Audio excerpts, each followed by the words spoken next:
Good evening, everybody. Welcome back to Swamy Vijay's EMRS, KVS, NVS, Tier 1 online class. These are actually additional classes because we already completed the ICT part for EMRS Tier 1 and as well as for the basic computer literacy part for KVS. But as I told last month, in case if I feel that I have not completed few areas, not covered few areas, those topics I will take once the entire syllabus is completed. And luckily or fortunately, the KVS and NVS also release notification. So this is a kind of a revision for EMRS candidates for your Tier 1 examination and as well as for the full preparation for the KVS and NVS aspirants. Yesterday we started with ICT, Information and Communication Technology, which is part of EMRS, and Basic Computer Literacy, which is part of KVS and NVS. Yesterday we completed MS Office. Under MS Office we learnt MS Word, MS Excel, MS PowerPoint, and then MS Access and some other related to the MS Office. MS Office is a 2021 version which we have been using in the offline mode, and the latest one online mode is MS Office 365. Okay, yesterday we had a discussion about MS Office and all related. Today we are going to discuss another topic which is also very important in examination point of view, and one question definitely come from this part. I'll not tell you what is that part now. First let us practice the question answers, then we'll go to the explanation part. Okay, so yesterday we started with top to bottom, and today we go with the bottom to top. Vaishnavi Kumar ma'am, please unmute your microphone and please read the question. I'll adjust the view so that whoever watches after this online session recorded video, it will be clear for them. No. Vaishnavi ma'am, please. Yes, sir. Which of the following feature is not included in paragraph formatting? Option 1, making text bold. Option 2, aligning text. Option 3, indenting text. Option 4, adjusting space between lines. Right. So yesterday we learned MS Word, correct? Now, which of the following features is not included in a paragraph formatting?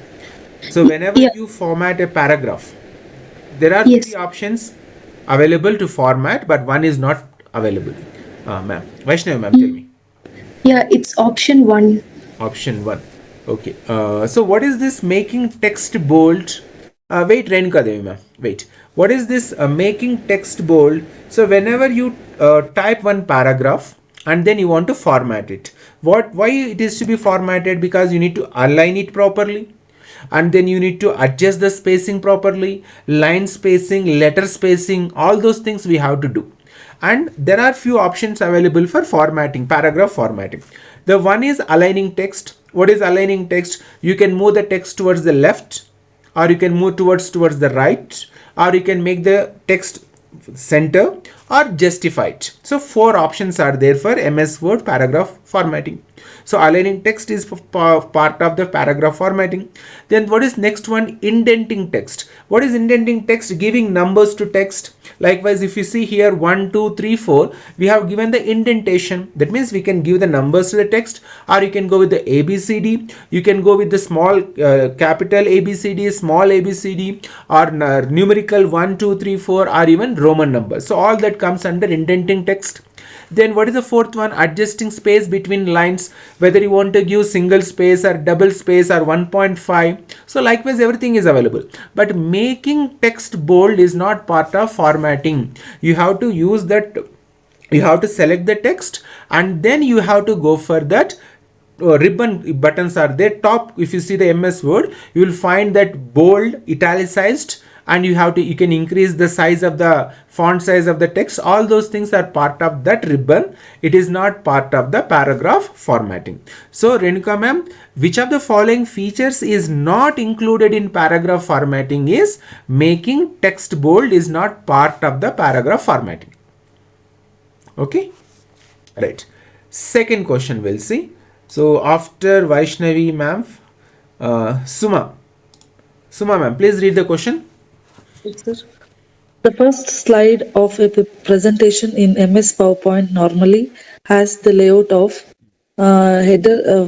Option 1 header slide, option 2 content with caption, option 3 section header, option 4 title slide.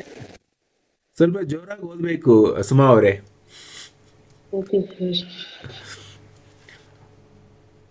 Option answer ಹೇಳಿ ಸುಮಾ ಅವರೇ, answer ಏನು? The first slide of a presentation in MS PowerPoint normally has the layout of header slide or content with caption, section header or title slide. Answer ಹೇಳಮ್ಮ. I don't know, sir. Content with caption.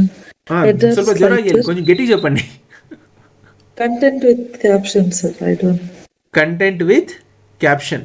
The first slide of a presentation in MS PowerPoint normally has the layout of header slide, content with caption, section header, title slide. So the moment you open MS PowerPoint, first slide, it has the content with caption, not header slide, not section header, not title slide. So the answer is option 2 you are telling, content with caption. But I have a different answer. Can anybody try? What is another answer for the second question? The first slide of a presentation in MS PowerPoint normally has the layout of Title slide. title slide. Title slide.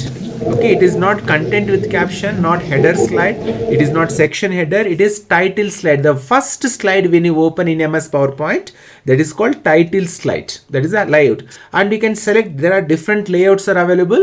Among that you can select any one and you can keep that one as a main slide. So option 4 is correct. The first slide of a presentation in MS PowerPoint normally has the layout of a title slide. So remember the title slide. Okay, next one, third question after Sumama. Shiv Kumar sir. Good evening, sir. Good evening sir, please read. A software program that prohibits pop-up ads from web pages or actual pop-ups caused while coming is called 1 ad blocker, pop-up blocker, firewall, spam blocker. Okay, Option 2, I think, sir. option 2. Okay, others also try.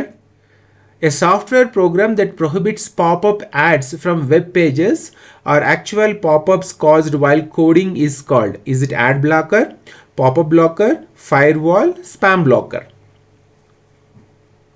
Others also participate. What it is? Okay, most of you are answering to the option pop-up blocker. Okay, so Asta ma'am, unmute your microphone. Yes, sir. So what is difference between a pop-up blocker and ad blocker, ma'am?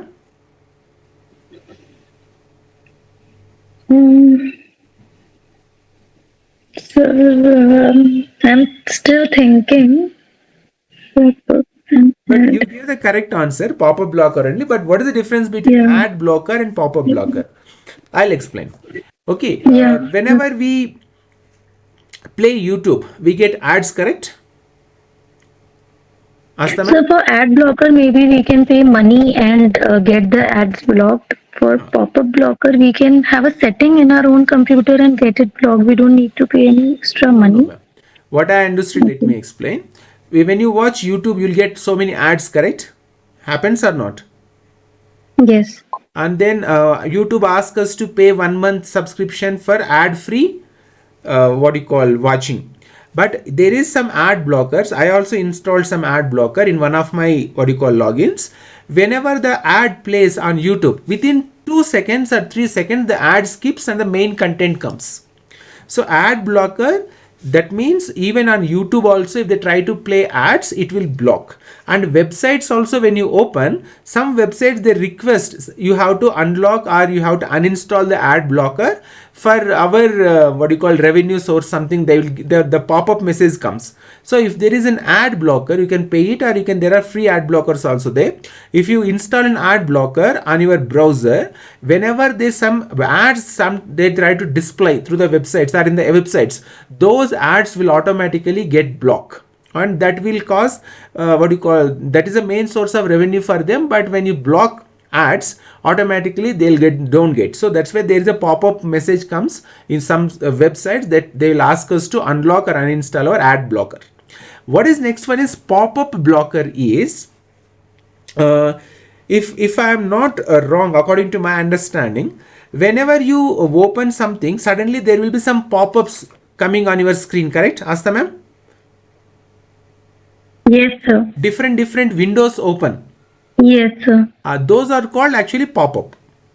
So this pop-up blocker actually a software program that prohibits pop-up ads from web pages or actual pop-ups caused while coding is called. It's called pop-up blocker. What is firewall? Like there are some kinds of antivirus when you download some mail, and if there is any antivirus in there hidden, when you try to download that file from your email, automatically the firewall will stop that email and it will show a warning on screen that it is harmful content is found, not to download something, pop-up message comes. Then spam blocker, whenever you get messages like spam messages in your email, you can install the spam blockers so that whoever sends the messages, spam messages, either it will go directly into the spam folder or it won't even display in your email folder. So there are these are 4 or 5 different blockers. There is another one I experienced, you might also experience, when you try to download multiple files when we download from a genuine website. When you download multiple files like PDF files, those files won't appear suddenly, they will get blocked, and then when some message comes on the Chrome browser right side, multiple download option is disabled. Then we have to go to that and we have to open it, and then we have to change the settings for download multiple options. So these are different top options are available. For ad blockers are there, pop-up blockers are there, firewall is there, spam blocker is there. But for this question the answer is option 2. Asta ma'am, tell me. Yes, sir. Understood, sir. These are actually general practical questions when we use this internet properly and when we use these softwares, basically MS Word. Whenever we face any kind of problem, those type of questions may be asked in the examination.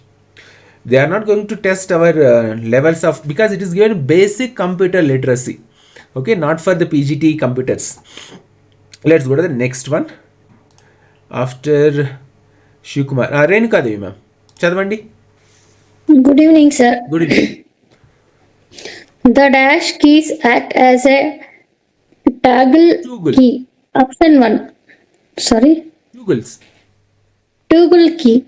Option 1, caps lock and insert. Option 2, shift and insert. Option 3, shift and caps lock. Option 4, shift and control. Okay.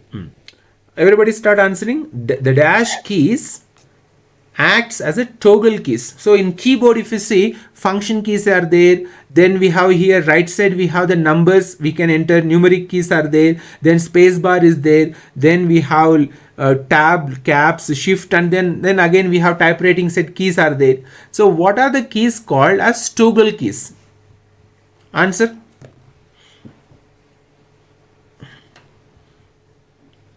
Okay, Vaishnavi Kumar 4th, Asta Jain 1.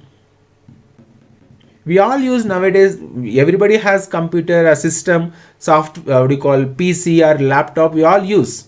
But what it is, the dash keys act as a toggle key. Whether those are caps lock and insert, there is caps lock, no? Left side we have caps lock button, and then right side we have insert button is here. Then shift and space is, insert is there, shift and caps lock is there, shift and control. So which set are keys act as a toggle keys? The answer is caps lock and insert. Option 3. Option 1. Option 3. Option 1, Prince. Prince. Toggle keys are on-off keys. Caps lock. Then shift, how can you use shift on off? If you press shift, there is no on and there is no off, correct?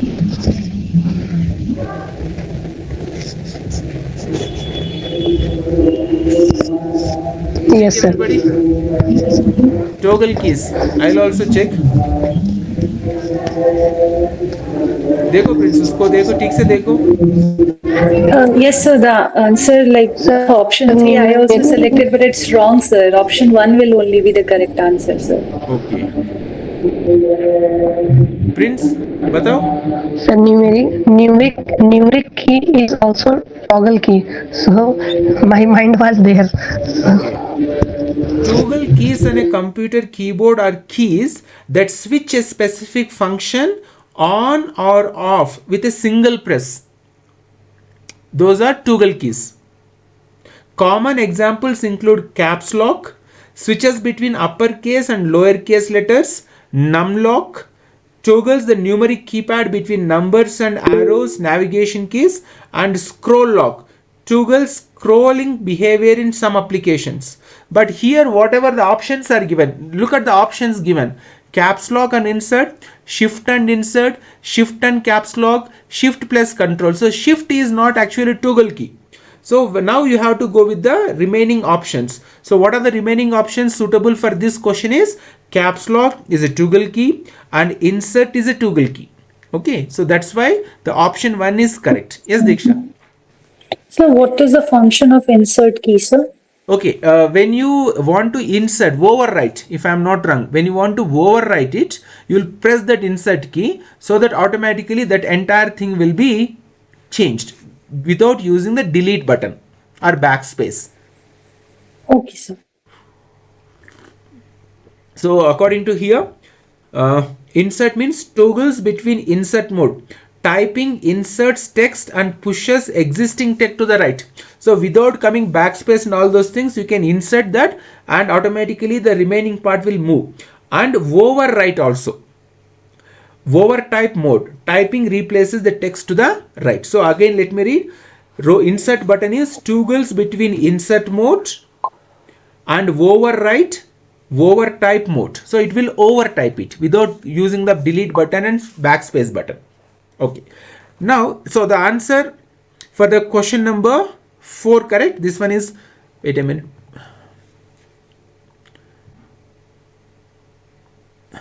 okay, this one is first question, then second question, then third question, and let us go to the fourth question. This is fourth question, correct? Okay, this one is first question, second question, third question, fourth question. Let us go to the fifth question. Okay, after Raniko ma'am, mute cheskondi. Prince, read the question.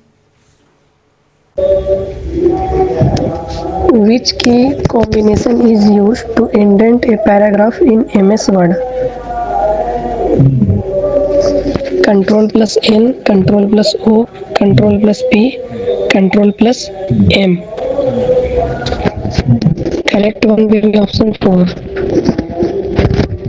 Control plus M. But tell me, what is this control plus N option? For what it is used, Prince? For creating new document and control plus O for opening and control plus P is Print. for yes sir, print. So easy question. Now something, let me tell you, whenever you read, please read with strength, read with intensity, read with what do you call, no, some kind of courage, because if your voice is very low, I also feel very low. Okay, so that's why I ask you, whenever you read with in a loud voice, so that I also feel the same kind of energy, because the moment you start reading or speaking very low, I also feel low. It is what actually happens. We're all teachers, you are also teachers, everybody is teacher here. So we know that the energy actually transmits between the teacher and the taught. If the student's energy is also high, the teacher also feels high. If the teacher's energy is high, the students also feel the high. But if you speak low, then it happens to be. Suma, వినిపిస్తుందమ్మా మీకు? Yes, sir. కొంచెం గట్టిగా మాట్లాడండి. నాకు ఎందుకో మరి నేను కూడా dull అయిపోయినట్లు అనిపిస్తుంది నాకు ఇప్పుడు, తెలుసా? సరే సార్. లేదు, గట్టిగా మాట్లాడండి. సరే సార్, ఓకే సార్. రైట్, ఎందుకంటే కొంచెం అది ఎనర్జీ ట్రాన్స్మిట్ అవుతుంది కనుక స్లో మాట్లాడితే నాకు కూడా ఎందుకో లో అనిపిస్తుంది ఫీలింగ్ అనమాట. కనుక రైజ్ చేయండి, కొంచెం రైజ్ చేసి మాట్లాడితే, when you raise your voice, I also get connected to the same level energy and wavelength, otherwise I also feel low. Okay, so the answer is control M. Now can anybody guess from where these 5 questions I have taken or extracted? From which question paper? Can anybody guess? From which question paper I have taken? These 5 questions were given previous KVS question paper. So all these 5 questions were part of a KVS PGT or TGT, I don't remember, but it was, these 5 questions are part of KVS question paper.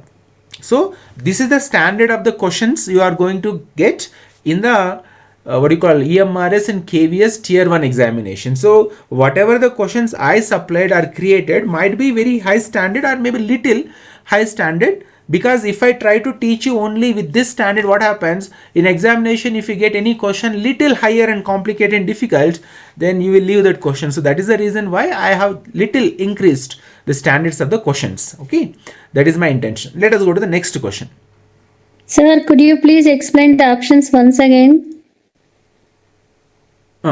Control plus N, when you press in MS Word document, a new document will open. Okay, new, you have to, if you want to create a new document, you can directly press Control plus N, so new MS Word document opens.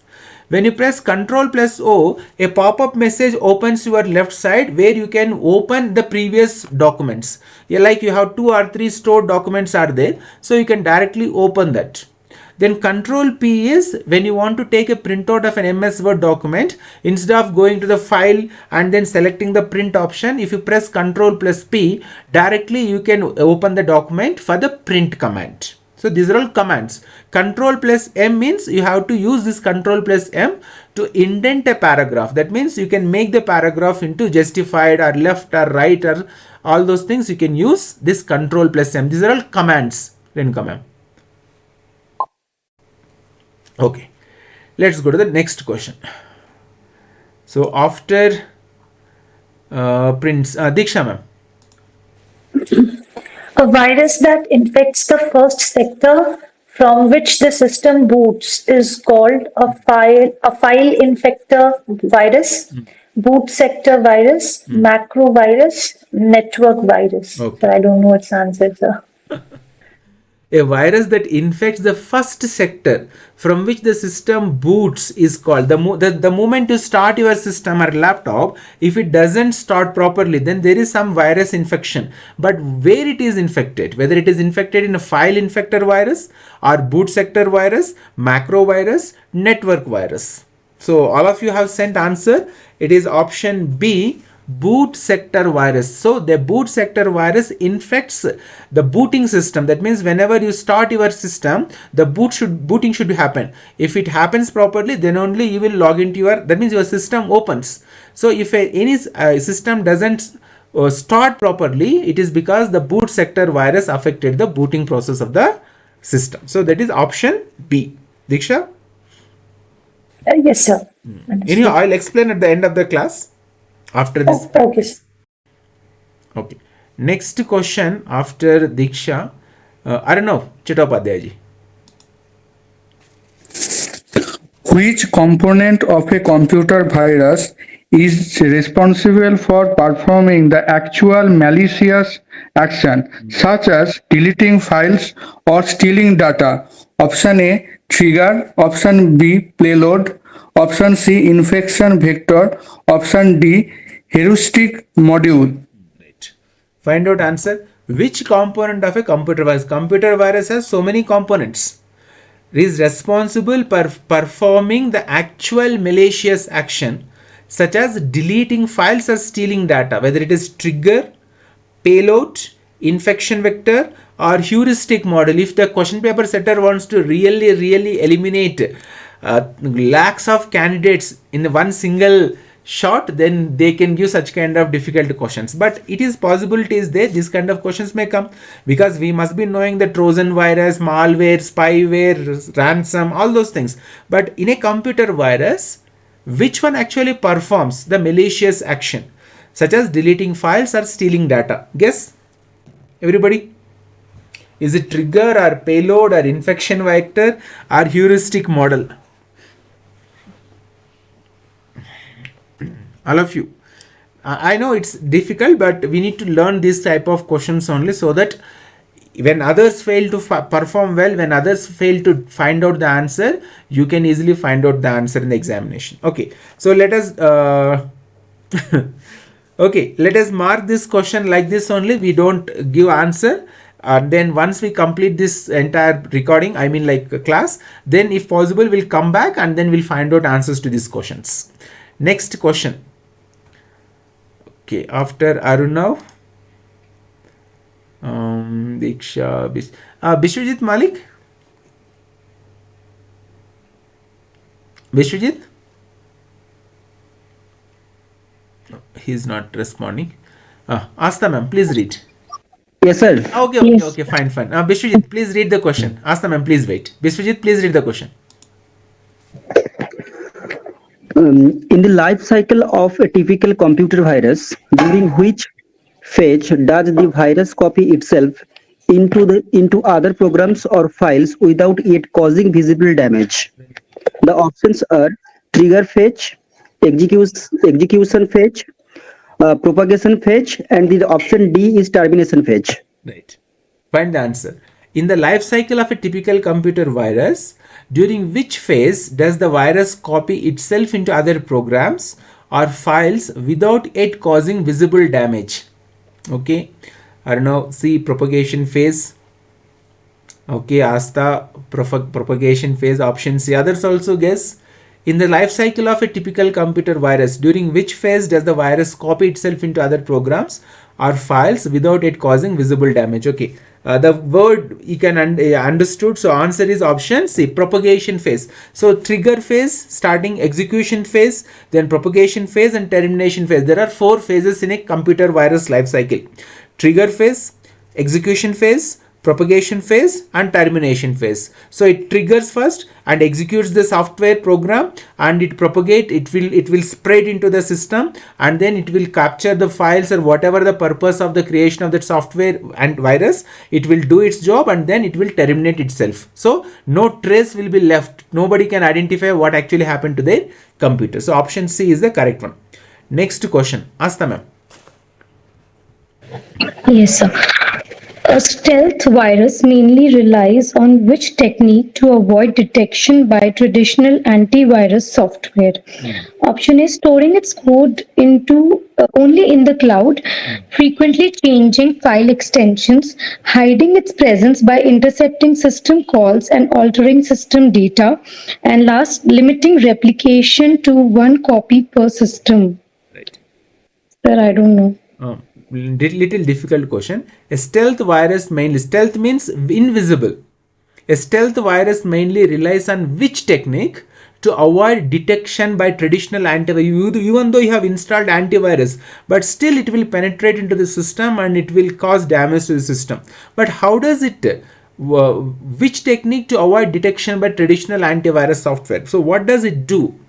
Whether it is sorting its code only in the cloud, frequently changing file extensions, or hiding its presence by intercepting system calls and altering data, limiting replication to 1 copy per system. All are you have fallen into the trap. You thought that the option C is correct because it has a lengthy answer. It is not like that.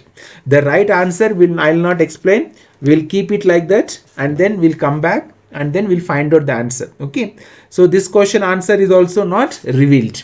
Let's go to the next question, and after this, may I see anybody has missed? No, it's not B, it's not right, fine. Bishwajit Malik, the previous one, it is frequently changing file extensions. The option answer is 9th one. The answer is B, frequently changing file extensions. So it changes the file extensions, and whenever it changes the file extension, even though the anti software is installed, it cannot detect it properly. Okay, so answer is option B, it frequently changing the file extensions is the right answer. Next question, I suppose all are given one chance. Vaishnavi Kumar ma'am. Yes. A polymorphic virus is particularly difficult to detect because it Option A infects only the boot sector of this disk. Option B encrypts or mutates its code every time it infects a new file or system. Option C runs only in safe mode. Option D disables the system BIOS permanently. Okay. Now, what is the answer? A polymorphic virus. Polymorphic virus is particularly difficult to detect because infects only the boot sector of the disk, or encrypts or mutates, changes its form, its code every time it infects a new file or system, or runs only in safe mode, or disables the system BIOS permanently. Answer to the question. What is the answer? Polymorphic virus. What is a polymorphic virus? Google it. I'll also Google it. What is a polymorphic virus?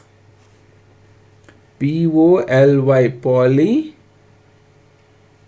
polymorphic virus. So a polymorphic virus is a type of malware that changes its code every time that it replicates to evade detection by antivirus software. So the answer option is option B. A polymorphic virus, it encrypts or mutates its code every time it infects a new file or system. So it changes its code so that it cannot be detected, and it can be difficult for the antivirus softwares to delete that particular virus. Now I suppose most of us not be facing this kind of virus problems. 5-6 years back, if I could remember, every time I used to get this kind of issues in my system. Every time something comes downloaded and it causes some kind of malfunction in the system, or sometimes the files, the entire folders disappear, the folder files disappears. These are the things caused by these kind of viruses. Nowadays I don't think, with the advanced laptops or advanced systems, I don't find that much problem in handling these things, because all things are get blocked by the Microsoft Office only. I mean Microsoft operating system only. So the answer is option B, encrypts and mutates its code every time it infects a new file or system. Let us go to the next question. After Suma ma'am, konచెం గట్టి చదవండి. Yes, sir.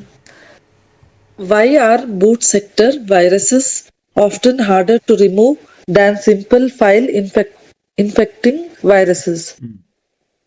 Option A, they only infect temporary files that are automatically deleted. Option B, they execute before the operating system loads and can stay resident in memory.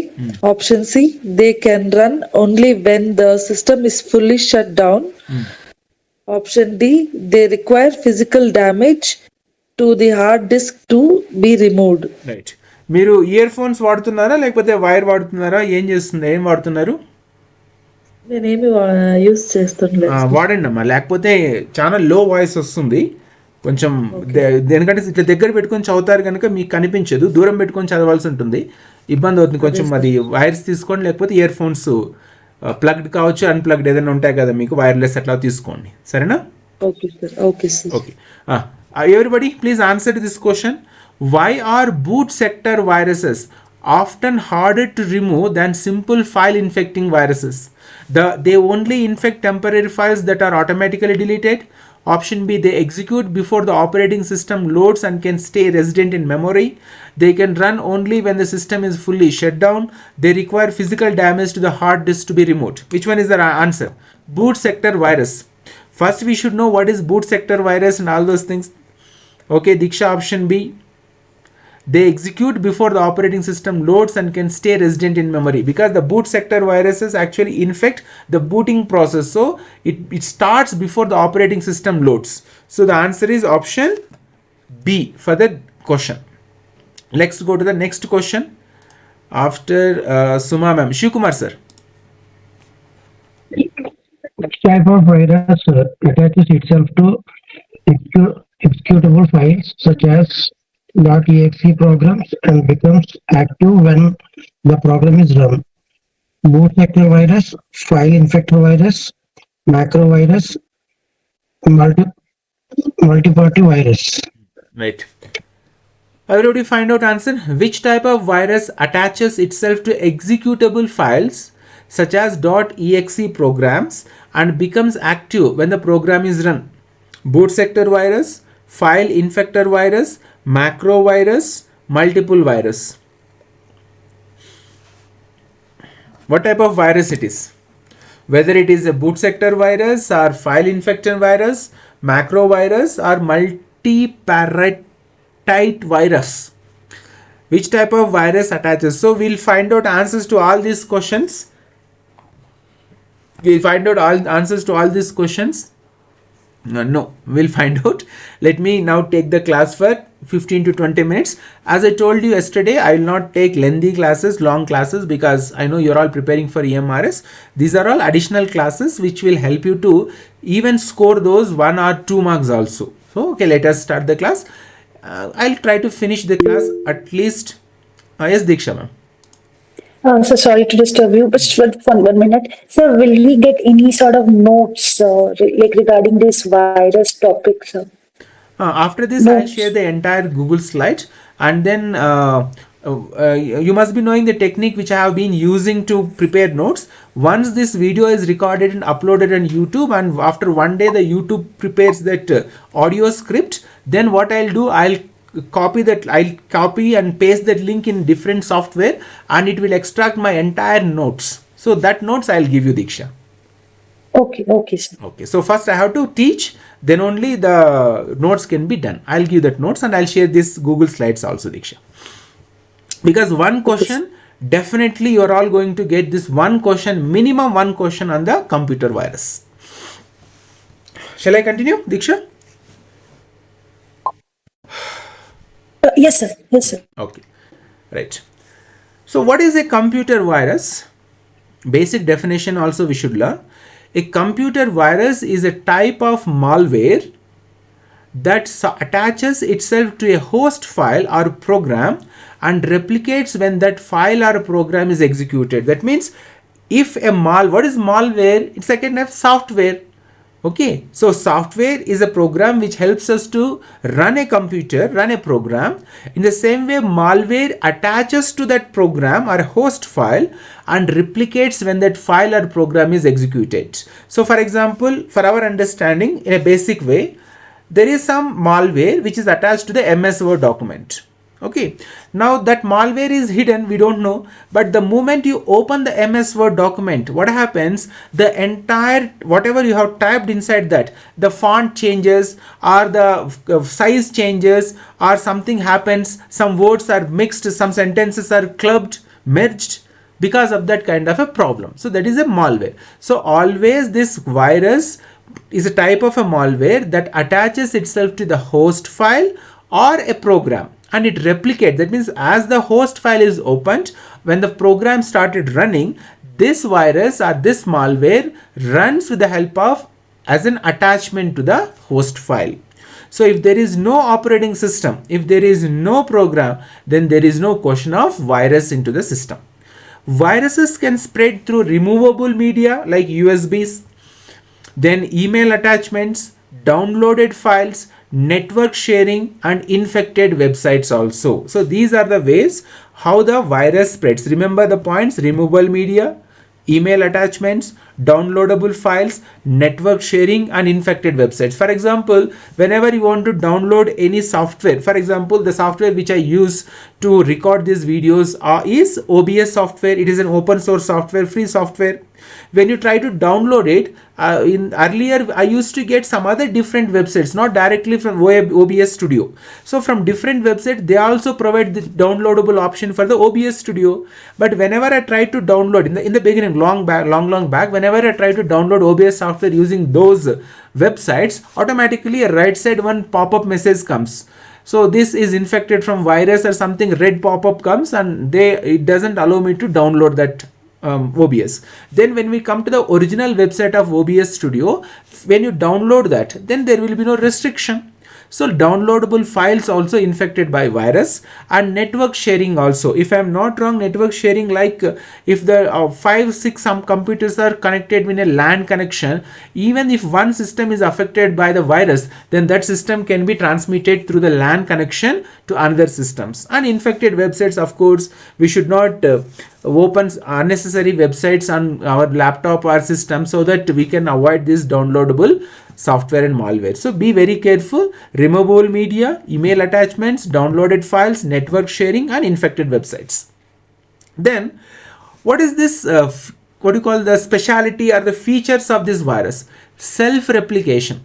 The virus makes copies of its code to infect new files or systems, similar to biological viruses spreading between hosts, like COVID spread, like influenza. These are all viruses. In the same way, the computer virus also multiplies and replicates itself with the help of the code. They designed the virus in such a way. Then host dependent and executable. A virus needs a host program. One of the important bits, whether a virus needs a host program or not, it definitely needs a host. Okay, a virus needs a host program, boot sector, or document with macros to activate. It cannot run completely on its own like a worm. So worm is there which can spread in its own, but virus needs a host or a program or a boot sector, something it has to depend to spread into the system. Then there are different phases. There was one question earlier we also studied. There are different phases of a virus. First one is a dormant phase. Virus remains hidden in the system often until a specific date, event, or condition occurs. So even when they design the virus, they can specify on which date it has to become active and to capture the data or to create some problems to the system. So it's a dormant phase. For example, we heard like a few days back in Delhi airport, the flights disrupted happened.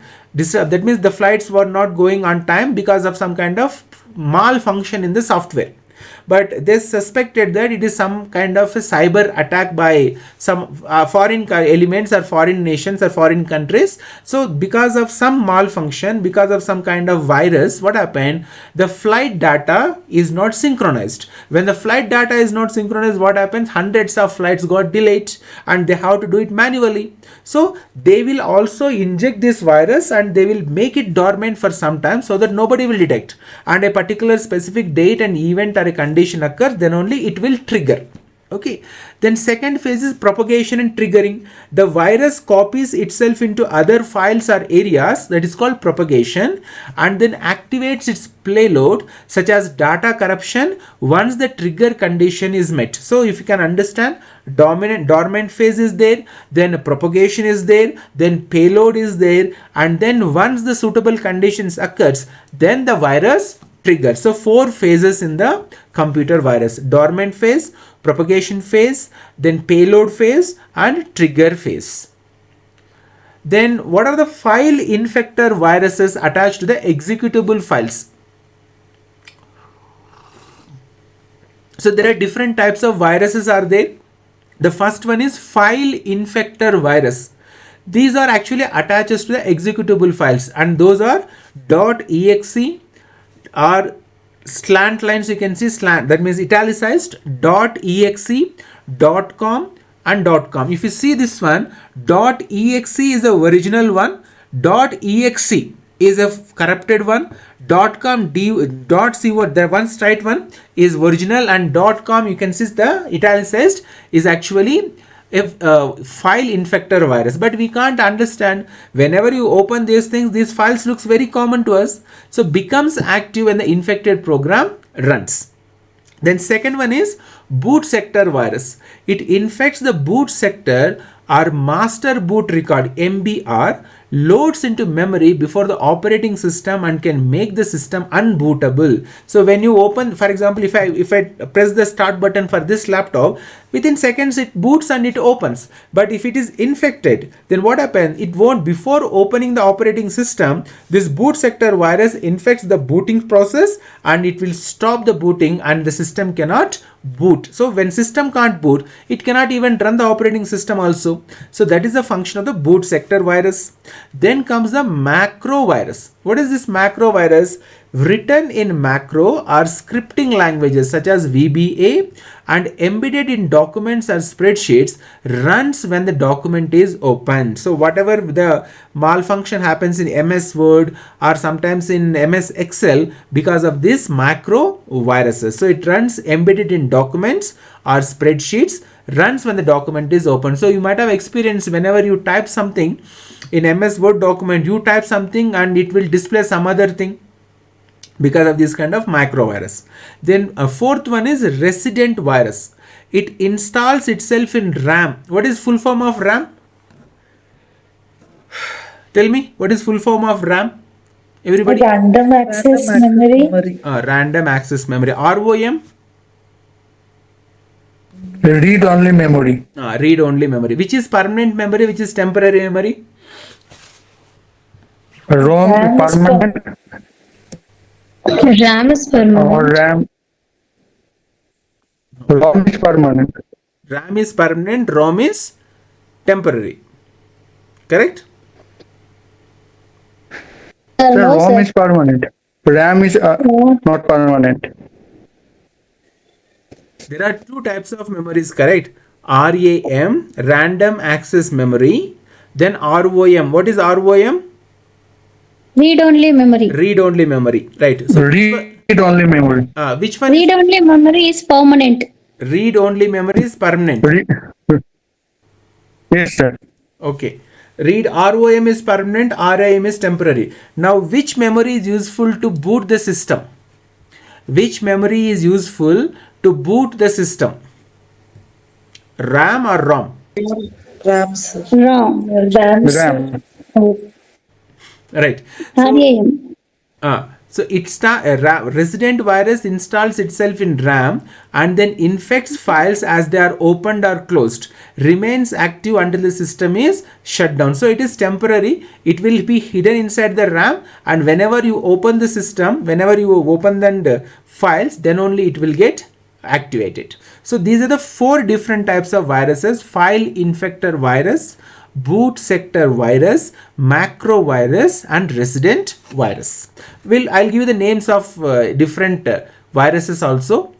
Now, computer viruses and related malware like worms and trojans have evolved from experiential programs in the 1970s to today's global cyber weapons that can disrupt governments, companies, and everyday users worldwide. So this virus is not created by its own. It is actually created by the scientists when they were conducting some experiments since 1970. So it is a man-made disaster. I can use disaster word, I suppose. These are all man-made creations. Those are not created by themselves. Okay. Now, what are the different experiments conducted and what are the different viruses in the past history? Let us see. 1971, Creeper, often cited as a first self-replicating program, spread on ARPANET, ARPANET, connected DEC machines and displayed a simple message. Reaper was later written to remove it. So this is the first message. I come across this question somewhere. Which one is the first virus in the computer industry? It is ARPANET. I love you. Yes? I love you. So this is the first virus. That is technically correct. I love you is technically correct. But this, if you see, in 1971, Creeper, often cited as the first self-replicating program. Those were actually confined to the government sector only, those for experiments. But when it comes to I love you virus, it is like rampant, it is widespread. We'll come to that virus also. Then 1886, Brain, considered the first IBM PC boot sector virus, spread via infected floppy disk and replaced the boot sector of DOS disk. Sometimes this happened, if I could remember, 15 years is 12 or 15 years back, if I could remember, we used to use the floppy disk, we used to run these doc files and all those things. So those times they got infected by this Brain virus because these are all created by humans only. Then PC viruses, 1982, Elk Colner, one of the first viruses in the world, spread on Apple II floppies and showed how easily personal computers could be infected. Late in 1980s, 1990s, DOS file, Boot viruses like Cascade, Lehigh, Michelangelo, and multi-party viruses such as Ghost Ball showed techniques like encryption and dual file plus boot infection. This is the history we have to read so that we can understand things in a comprehensive manner, not at a superficial level. Let us come to evolution of Trojan and early ransomware. So what is this term Trojan? The term Trojan horse in computing refers to malware disguised as legitimate software named after the wooden horse in Greek mythology. So we all read about the story Troy and all those things. So in that story, what happens? Achilles and others people, when they want to enter into this city, they can't enter into the city directly, so they hidden inside the wooden horse, and they entered into that one. So this is a Trojan horse. It seems like it is a genuine legitimate software, but in that it enters actually into the system. Then examples include the 1989 AIDS Trojan PC Cyborg, AIDS Trojan, which hid on floppy disk and later encrypted files names to demand payment, and remote control Trojans like NetBus in the 1990s. So these are the names you have to at least go through once, so that in case if you, in the exam, if the question paper setter wants to really trouble the candidates, still you can find out answers to these questions. Then comes email and internet era outbreaks, 1990s to 2000s.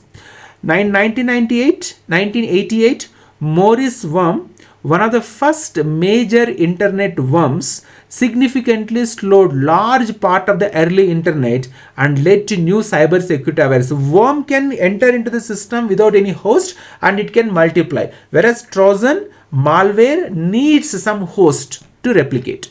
Late 1990s and early 2000s, mass mailing worms and viruses such as Melissa, I love you, आ गया आपका virus आ गया, Melissa, I love you, Code Red, Nimda, Kelch, and Sasser spread via email and network vulnerabilities, infecting millions of systems. So these are internet viruses: Melissa, I love you, Code Red, Nimda, Kelch, and Sasser.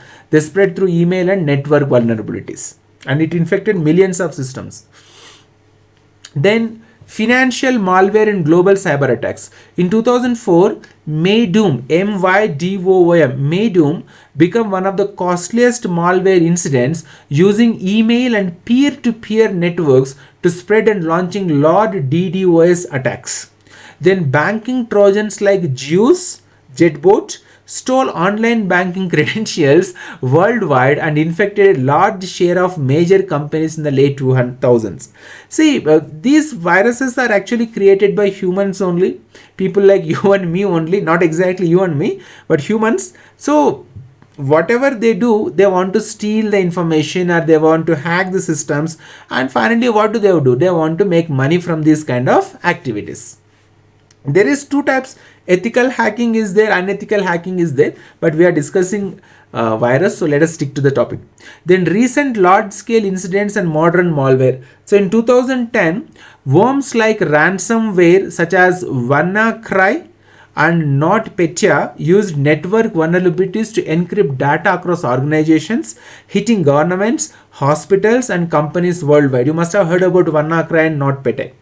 Other high-impact malware families include Configure, Slammer, and newer ransomware and spyware variants that combine worm behavior, Trojan techniques, and strong encryption to evade defenses and maximize damages. Now you may get, what is the difference between ransomware, spyware, worm, Trojan? Let us understand those terms also.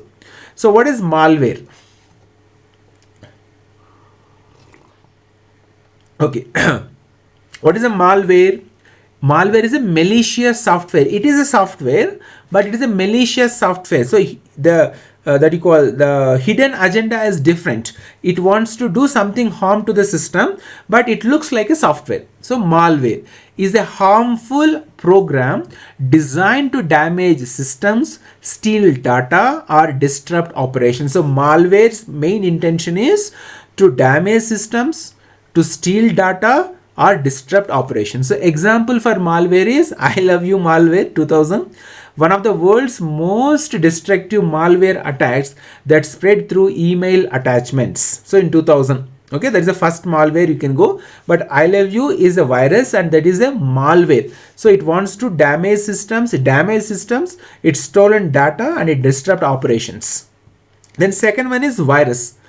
A virus attaches itself to a legitimate files or programs and spreads when the infected file is executed. So the example for this virus is Michelangelo virus, a dangerous boot sector virus that activated on Michelangelo's birthday, March 6th. That's why the name has been given to this Michelangelo, because it has activated on the March 6th. Otherwise, it was remained dormant, and it is a boot sector virus. Okay, so malware completed, virus completed. Then comes worm. What is worm? A self-replicating malware that spreads automatically across networks without user action. So in internet it spreads like rampant and viral, and the name of that worm is, there are so many, but here Configure worm infected millions of Windows computers by exploiting network vulnerabilities. So names of this worm is Configure worm. Then comes the Trojan, which is very popular and very important, one of the important viruses. Trojan, a malicious program disguised as a useful or legitimate file to trick users into installing it, and it does not self-replicate. Jews Trojan, one of the famous or unpopular or infamous Trojan viruses is Jews virus, stole banking passwords and financial data from millions of users. Now, if you can understand, earlier, whenever, like 10 years back, if I could remember, to use an internet banking, we need only the password and the login ID. But then comes the CAPTCHA. How to pronounce that? CAPTCH? CAPTCHA or CAPTCHA? CAPTCHA. CAPTCHA. Okay. So, and then comes even CAPTCHA also, but still it can be hacked. And then comes some, now whenever you open anything, it asks, it pop-up message comes. Select this one. You are not a robot, something it comes. Okay, then afterwards, now what is the latest one? If you want to open a bank account, if you want to log into internet banking, even though you have password, even though you have user ID, even though you type CAPTCHA properly, then still it asks you to enter the OTP, and the OTP comes into your mobile number. So all these are multi-layers to control or to stop or to avoid getting affected by these Trojan viruses or the cyber attacks. So Jews Trojan stole banking passwords and financial data from millions of users. Now what do we call in present day, we get this kind of APK files in mobile phones. Somebody will send you some file, APK file, and if you download it and that virus enters into your mobile phone, it will capture your screen, it will capture each and every input, and then the cyber attack people, what do? They will take that, collect the information, then they can easily log in without even your OTP, or the OTP goes into their mobile number. They will clone your mobile number and they will receive the OTP and they will clear your funds. So that's why don't keep maximum money in the savings bank account. All of you got my point? Minimum use minimum. You keep minimum balance in your savings account. Don't keep extra money or maximum amount in the savings bank, because it can be easily hacked. Okay. Then comes spyware. What is this spyware? Malware that secretly monitors user activity, records keystrokes, or steals data. That one which I explained just now. Cool web search tracked browsing activity and redirected users to unwanted pages. So spyware. Then comes adware. Fixed deposits. Okay. Adware. What is adware? Software that automatically displays unwanted ads, may track user data. Firewall adware. Track to control of browsers and showed intrusive advertisements worldwide. So adware, most of the software companies they use, the moment you log in, they track your data and the algorithm will give pop-up messages to that particular. For example, if you are using algorithm, of course, if you open Amazon, and if you start searching for sari or suits or something, it will give you pop-up messages. Or even if you speak to your friend about purchasing a dress, immediately you'll get a ad in your mobile phone. So your mobile phone is also listening to you constantly, continuously. Okay. So this is adware. What is an adware? Software that automatically displays unwanted ads, may track user data. So example for adware is Fireball adware. Then comes ransomware. Okay, so these are blackmailing, money asking, ransomware. Malware that encrypts files or locks the system and demands payment for restoring access. WannaCry ransomware spread globally and demanded Bitcoin to decrypt data. So your system will be hacked. If I am not wrong, there will some message comes on your system. Your monitor turns into blue or black, and then one message will pop up like MS Office is crashed or MS Office is blocked. You need to contact so and so number to unblock your laptop or unblock your system. And when you call that number, those are the people who are actually fraudsters, and they will tell you so many things and they will take more money. So this is ransomware, malware that encrypts files or locks the system and demands payment for restoring access. Then next one is rootkit. What is rootkit? A stealthy tool set that hides malware by modifying low level system processes so it cannot be detected. So you have to read the definitions, because if the question paper setter wants to make a tough question, he can or she can give you the match the following. He will give you a ransomware, rootkit, spyware, and then malware, and the definitions are given on the right side, or even examples are given on the right side, or they will give you the history, the names of the different types of viruses in the history in the past. So you need to be very careful, read all this information, so that even though you get one question from this part, you should answer to the question properly. So rootkit is stealthy toolset that hides malware by modifying low-level system processes so it cannot be detected. Example is Sony BMG rootkit, secretly installed from audio CDs, hiding itself and other files. And the last one is backdoor. So backdoor is also one of the software viruses, a hidden access point that allows attackers to remotely control a system without authentication. So if your mobile phone is hacked, the hackers can control your mobile phone, can send messages through your WhatsApp, and can do so many things. Okay, so a backdoor is a hidden access point that allows attackers to remotely control a system without authentication. Back orifice is allowed hackers to fully control Windows computers remotely. That means this laptop will go under the control of the hacker, and they can manipulate anything, they can show anything while I'm conducting these classes. So these are all different types of dangerous. These are all different types of viruses. So let me repeat once again, because one question may come from this part, so we need to be very careful. What is malware? What is virus? What is a worm? What is a Trojan? What is a spyware? What is adware, ransomware, rootkit, and backdoor? These are all different types of names given to the different types of virus based upon the different functionalities.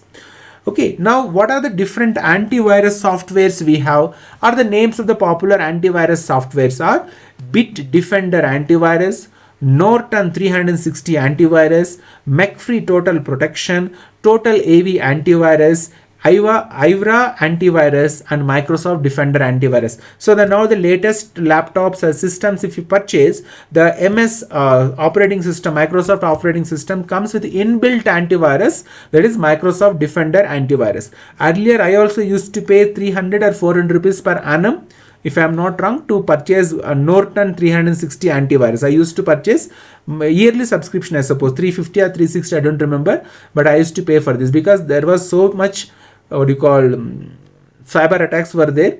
Now the modern laptops and modern systems and this modern MS Office or MS Word 11, what happens? It can prevent these cyber attacks, and it has a Microsoft Defender antivirus. So these are the different types of antivirus, and today we learnt and understood what is a virus and what are the types of virus, and like file infector virus, boot sector virus, macro virus, resident virus, and then we have understood most important part of this class is different types of names given to these viruses: malware, virus, worm, trojan, spyware, adware, ransomware, rootkit, and backdoor. And finally we understood there are antivirus softwares are also there, and Microsoft Windows 11 comes with Microsoft Defender antivirus.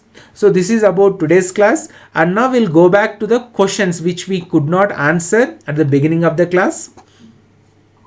Okay, so now we'll try to find out. There are two questions you may not, two questions you could not answer to those.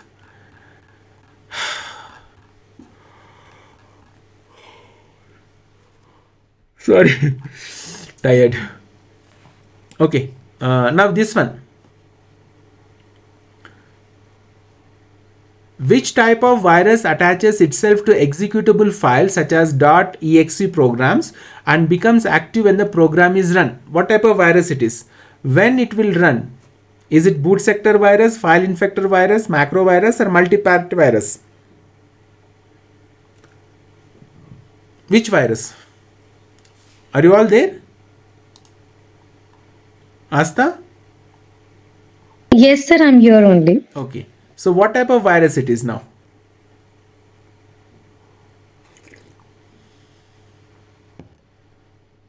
It's macro virus. It's macro virus. Then what? Which one? Another one? Okay, fine. Let us complete the class. I'll share the entire Google slides to you, and then if possible I'll convert this into PDF. I'll share, and maybe 1 or 2 days after I'll give you the notes for 2 classes, MS Office and then virus I'll give. So it is 8:13. Let us end this class, and if you have any questions you can ask me now. Any doubts? Any questions?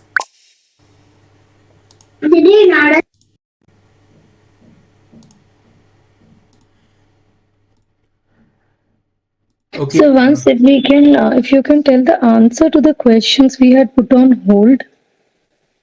2 questions only. You could not answer to these 2 questions only, Asta ma'am. I'll Yes, share sir. this one. You please go through the notes, material provided to you. Then you come to the questions, you find out answers to those questions.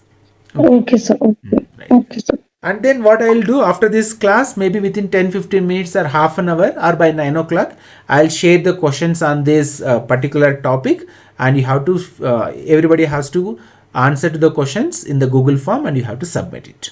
Okay. So all of you, please take care. Don't sleep. Sleep little, but you have to read more. Okay. So we'll meet tomorrow. I'll tell you tomorrow whether I have to continue with the ICT part or I'll take any general knowledge part. Then tomorrow after evening I'll tell you. Okay. So take care everybody. Thank you, sir. Welcome.